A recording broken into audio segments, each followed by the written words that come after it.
আমরা এসেছি এখন নীলমাধব ভগবানের এখানে। এটা হচ্ছে দেখছেন আপনারা মহানদী, দেখছেন কি বিশাল মহানদী দেখতে পাচ্ছেন আপনারা, আর প্রাকৃতিক সৌন্দর্যে ভরা দেখতে পাচ্ছেন পাহাড় আর পাহাড় ওপারে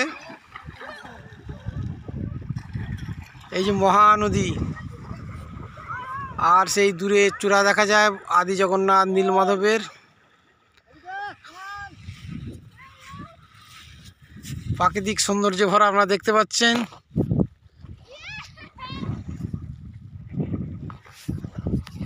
দেখতে পাচ্ছেন আমরা আছি মহানদীতে, উড়িষ্যার পবিত্রতম মহানদী।